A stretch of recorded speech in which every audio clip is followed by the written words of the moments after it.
الحمد لله والصلاة والسلام على رسول الله صلی الله علیه و علی آله و اصحابه و من والاه. دوستان عزیز، السلام علیکم و رحمت الله و برکاته. هر یکی شما را به برنامه سوال جواب خوش آمدید میگویم. هر کجای باشید الله سبحانه و تعالی همیشه نگهبانتان باشد. امروز برنامه را آغاز میکنیم. خوب، امروز سوال جواب درباره حیوان‌های بحری یا آبی. چنانه که یکی از دوستان سوال کرده پرسیدند: السلام علیکم داملا، درباره حیوان‌های آبی معلومات میدادید، کدامش حلال کدامش حرام مفصلتر میفهماندید؟ الله از شما راضی باشد. و علیکم السلام و رحمت الله و برکاته. الله از شما نیز راضی باشد. خب، پیش از آنکه به این سوال مفصلتر جواب دهیم، یکی از برادرها باز یک سوال داده بودند که ما به این سوال جواب داده بودیم ولی کمتر نافهمایی شده است. همون را انشاءالله شرح میدهیم. یکی از دوستان گفته است که سلام علیکم، برای خوردن گوشت اکرچکه و گاو مفصلتر فهمونید. شما میگویید که سرتیفیکات پرسید. حاجی میرزا میگوید که اگر اکرچکه رسیسکی باشد اجازت خوردن هست، برای اینکه روسها کافر کتابی هستند. شما دیگر میگویید و یک کس دیگر. نافهمایی در بین مردم شد. خب دوستان عزیز، برای چی بنده گفتم آن گوشت ها و آن مرغ هایی که در روسیه هست و یا در بعض کشورهای غیر مسلمانی هست به سرتیفیکت حلال آن اهمیت دهید و حلال یا حرام بودنش را شما پرسید؟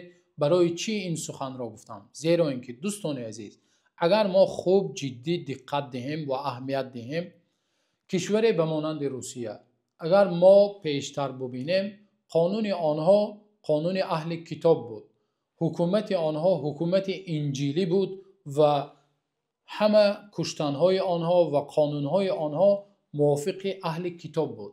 اما امروز قانونهای آنها و قانونگذاریهای آنها و حیوانهایی که آنها میکشند آن طبق اهل کتاب نیست. دوستان عزیز، قانون امروزه روسیه و بعضی کشورهایی که غیر مسلمانی هست، قانون آنها قانون دنیویت است و امروز موافق و طبق قانون روسیه کشتن مرغ یا همون حیوانها با طریق سویت و با طریق زدن و دیگر چیزها اجازت است و همون مرغ پروری هایی که آنها میکنند، آن فابریکه هایی که مرغ استحصال میکند، گوشت مرغ استحصال میکند، یا آن فرمه هایی که گوشت گاو استحصال میکند، آنها با طریقه اهل کتاب ذبح نمیکنند آنها را. امروزه طبق قانون های آنها یا با سویت با تاک میزنند، آن را میکشند،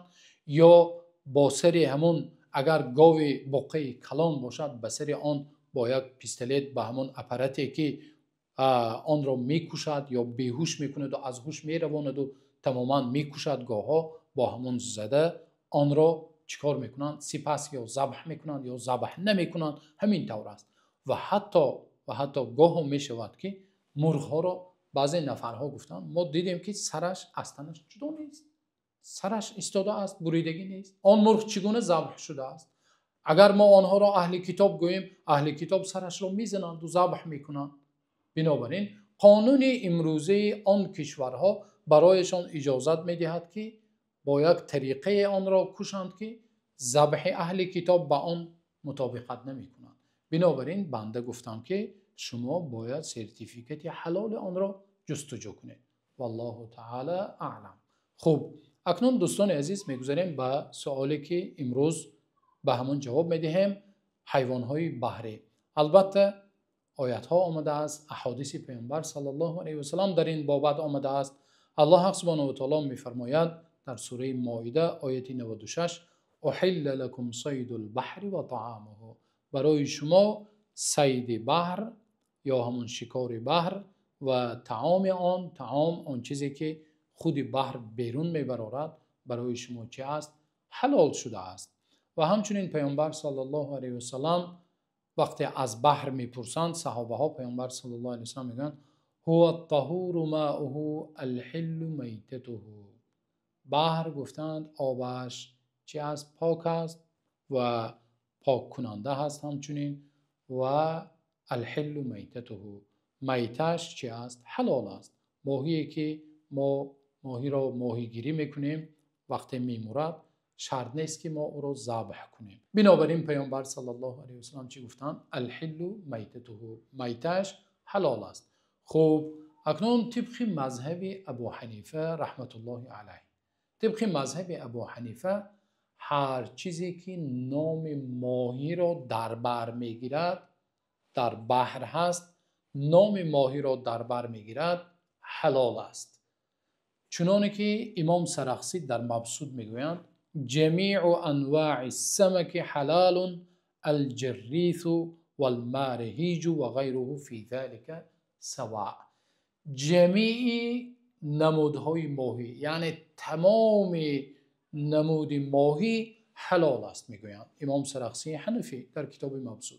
همچنین الجریث همون ماهی سیاهی که رنگش سیاه است، همون را در نظر دارند و بعضی از اهل علم جریث را چی گفتند؟ مارماهی گفتند، چنانه که ما با زبان تاجیکی فارسی میگوییم. و غیره فی ذلک سواء، و تمام نمودهای ماهی ها اگر در زیر ماهی همون چیز در برگیرد برای ما و شما چه است؟ حلال است. همچنین علامه بزرگوار محدث ظفر احمد عثمانی طحاوی حنفی در کتاب مشهور اعلاء السنن کتاب دارند. در همون اعلاء السنن جلد 17 صفحه 188 بیان میکنند، بیان کرده میفرمایند تمام نمودهای حیوانهای بحری را ذکر میکنند و سخنهای عالمان را میبیارند، مناقشه میکنند، حدیث ها را میبیارند و در آخر سخنشان مختصرا میگویند و بالجمله فكل ما كان من جنس السمك لغة وعرفا فهو حلال بلا خلاف كالسگنگور والروبيان ونحوهما والله تعالى اعلم بالصواب. معنای این سخن چی است؟ معنای این سخن چنین است که تمام آن چیزی که از جنس ماهی باشد، هم از جهت لغت و هم عرفاً مردم همون را همچون ماهی دانند، در زیر کلمه ماهی اگر داخل شود و در برگیرد فهو حلال بلا خلاف، به یگان خلاف حلال است. نام ماهی را در بر میگیرد حلال است. و برای من دو مثال میبرند، یکمش کالسقنقور و روبیان و مانند همین ها، سقنقور و روبیان. خوب سقنقور ریگ ماهی است و روبیان امروز با زبان روسی کریوتکه که میگویند همون روبیان است و بمانند همین ها والله تعالی اعلم بالصواب. یعنی از این ما میفهمیم که هر آن چیزی که نام ماهی را در بر میگیرد، گرچند که شکلاً بمانند کریوتکه شکلاً کمی از ماهی فرق کند، ماهی البته ستون مهره دارد و روبیان یا همون کریوت که ستون مهره ندارد و قشریات داخل می شود. قشریات یعنی پوست غفص دارد و چنانه که فیروز آبادی میگویند روبیان یا همون کریوت که از جنس ماهی است، سرخ رنگ است، میگویند این به ماهی داخل می شود، عرفاً به ماهی داخل می شود و گوشتش خیلی بالذت است میگویند، مثل ماهی است یا بالذت‌تر است میگویند. بنابراین هر چیزی که به ماهی داخل می شود یا مردم همون را همچون ماهی میدانند، موافق مذهب ابو حنیفه رحمت الله علیه و آیات و احادیثی که آوردیم حلال و پاکیزه است، شما میتوانید آن را استفاده ببرید. یک چیز را تاکید کردنی هستیم که موافق مذهب ابو حنیفه و همچنین حدیث پیامبر صلی الله علیه و سلم در حدیث هم وارد شده است، ماهی طافی میگویند. ماهی طافی همون ماهیه که خود مرده است، میمورد و چیکار میکند؟ بر روی آب با پشتش میبراید، برآمده میایستد. همون را موافق مذهب ابو حنیفه خوردنش جایز نیست و البته همون ماهی هم الکی ویران میشود، دیگر به جسم ما و شما هم ضرر آور میشود. بنابراین پیامبر صلی الله علیه و سلم میگن ما القى البحر او جزر عنه فكلوه و ما مات فيه فطفى فلا تأكلوه. چنانی که در حدیث آمده است پیامبر صلی الله علیه و میگن آن چیزی که بحر چیکار میکند میبرارد آن را شما بخورید، خوردنش جایز است، حلال و پاکیزه است، اما آن چیزی که در درونش میمورد، خود از خود بی سبب میمورد و روی آب میبراید آن را فلا تأکلوه، هرگز شما نخورید گفتند. بنابراین ماهی که خودش بی سبب میمورد ویران هم میشود، دیگر شاید میپوسد و روی آب میبراید، آن را خوردنش جایز نیست. و همچنین برای بعضی نفرها گفتنی هستیم که آن چیزی که شاید بعضی چیزهایی هست که طبیعت ما و شما آن را نمیبردارد، آن چیزی که مثلا در کشور ما و شما نیست در بعضی کشورها هست آن را تناول میکنند، به مانند خیلی که گفتیم کریوتکه و غیره ها. آن چیزی که طبیعت شما نمیبردارد شرط نیست که او حرام باشد. چنانه که از پیامبر صلی الله علیه و سلم در صحیح بخاری روایت شده است، یک روز به نزد پیامبر صلی الله علیه و سلم گوشت میبرند. پیامبر صلی الله علیه و سلم میپرسند که این گوشت چیست، یا با پیامبر صلی الله علیه و سلم خبر میدهند که این گوشت سوستماری خاردوم یا کلتکلاس خاردوم میگویند. پیامبر صلی الله علیه و سلم دست میبردارند، نمیخورند. ولی صحابگانی که در نزد پیامبر صلی الله علیه و سلم بودند و در سر دسترخوان بودند آنها میخورند و پیامبر صلی الله علیه و سلم چیکار میکنند؟ آنها را منع نمیکنند. پیامبر صلی الله علیه و سلم وقتی میپرسند میگویند احرام، آیا حرام است یا رسول الله این؟ پیامبر صلی الله علیه و سلم میگویند نه حرام نیست، ولی میگویند در سرزمین ما نیست، بنابراین من او را دوست نمیدارم یا طبیعت من آن را نمیبردارد. میگویم پیامبر صلی الله علیه و سلم بنابراین هر چیزی که طبیعت ما و شما اگر آن را نمیبردارد معنایش این نیست که آن حرام باشد.